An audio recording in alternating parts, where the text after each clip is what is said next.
4 terrorists hijack a plane, fly to Uganda, and hold the passengers as hostages in an old airport terminal. A special unit of the Israeli Defense Forces is preparing for a risky rescue mission that will soon make history. But let's start from the beginning. It's the morning of the 27th June in 1976. An Air France flight carries 260 passengers from Tel Aviv to Paris. Everything seems normal. Suddenly, 3 men and 1 woman stand up. They are armed with guns, grenades and other explosives. 2 Palestinian and 2 German terrorists that are part of the PFLP, the Popular Front of the Liberation of Palestine. One of the terrorists opens the door to the cockpit. Divert the flight now or we will eliminate passengers.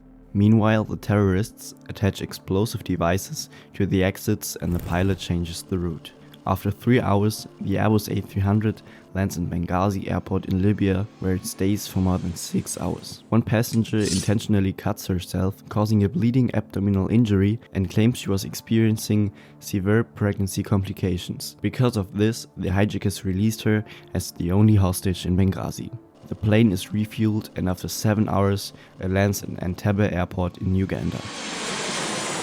The Ugandan military surrounds the plane, but instead of rescuing the hostages, they lead them into the old airport building. Inside, they are separated by nationality. The terrorists demand the release of 53 militants held in Israel, Kenya, France, Switzerland and Germany. If their demands are not met by July 1st, they will start executing hostages. Idi Amin, the Ugandan dictator, also visits. Back in Israel, the government faces a difficult decision: negotiate with the terrorists or attempt a military rescue. They prepare to release the 40 Palestinian prisoners that they are holding. Meanwhile, the terrorists in Entebbe separate the Jewish hostages from non-Jewish hostages. If their demands are not met soon, they will start executing them one by one. The Israeli government turns to the Sayeret Matkal, which is an elite unit of the IDF, the Israeli Defense Forces. The Sayeret Matkal is tasked with special operations such as counterterrorism or hostage rescue. But planning this mission turns out to be more difficult than originally thought. The soldiers have to get into enemy territory 2,400 miles away. At Entebbe Airport, they operate in unfamiliar surroundings. There, they face Ugandan soldiers who secure the airport from the outside. And if that wasn't enough, the elite troops need to carry out this mission before the terrorists would start killing people. On June 30th, less than 24 hours before the deadline ends, the terrorists release all non-Israeli hostages and allow them to fly back to Paris. Back in France, they are questioned by the Israeli government. The IDF gets important information about the number of terrorists and Ugandan soldiers and the exact location of the hostages. On top of that, the hijackers vote for an extension of the end date. But a map of the airport is still missing, so the Israeli government asks someone from Kenya to fly over Entebbe Airport in a small plane and take pictures of the Airbus location. It works. The pictures help the IDF to plan the raid down to the smallest detail. Then, on July 4th, 4 Hercules planes fly to Uganda at a height of about 30 meters in order to avoid enemy radar. On board, 29 soldiers of the Sayeret Matkal led by Yoni Netanyahu. As a special surprise, they had several vehicles on board, but more on that later. In the other 3 planes, there are 200 soldiers of the infantry and paratroopers. At 23 p.m., the first plane lands in Entebbe.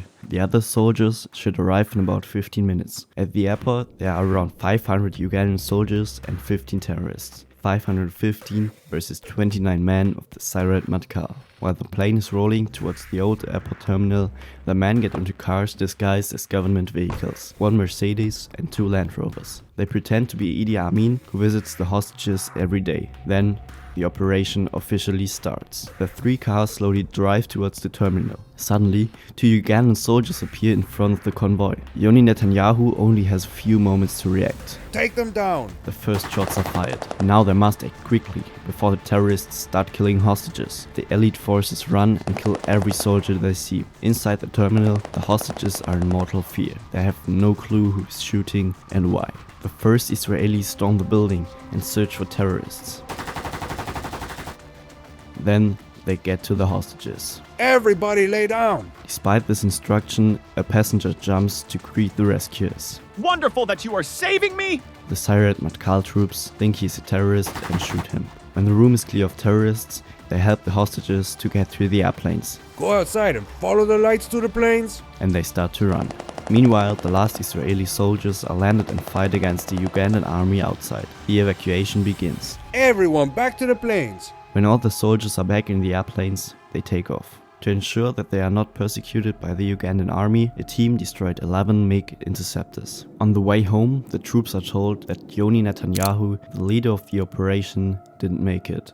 7 days after the hostage taking, the 4 planes with the troops, the hostages, and the dead Yoni Netanyahu land in Israel.